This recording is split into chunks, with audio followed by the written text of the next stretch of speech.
This is about the country right now and the world. This is not about a political campaign. This is not about winning in November. We need action, action, action now. The time for talk is over. There is so much that needs to be done that can be done. This is not particle physics. This is basic stuff that has to be done. And one of the things I'm getting more and more tired of is people making excuses and all this. It's time for action. Look at your daily life. Look at the news. Look at what's happening. Look at Chicago. Okay?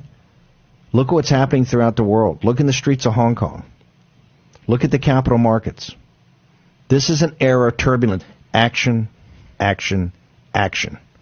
We need it. We need it from the White House. We also need it from Congress. And here's why.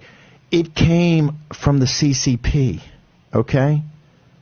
And the Daily Beast and all these guys can say, we're not conspiracy theory guys. I'm just going with the best evidence we now know from the intelligence apparatus of Norway and others to say, hey, you got to focus on what happened out of Wuhan and these P4 labs. We don't know this absolutely. One of the reasons that Secretary Pompeo is at Hickam Field in Pearl Harbor, the famous Hickam Field from the attack on Pearl Harbor, the Army Air Corps base at that time. Why is he there?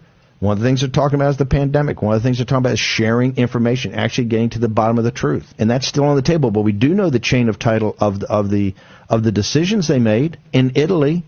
The scientists there are saying, hey, we think it might have been in the human waste system in these cities, in Turin, in Milan, the center of the Chinese Communist Party's investment in the industrial base of Italy, which Francisco Gaglietta, the top political analyst, says is the Trojan horse in the West for the Chinese Communist Party. We now know is in the human waste system. When? December 8th. If December 8th is a date you've heard before, yes. That would be the same date that the Chinese Communist Party said, oh, it appeared in a wet market in Wuhan.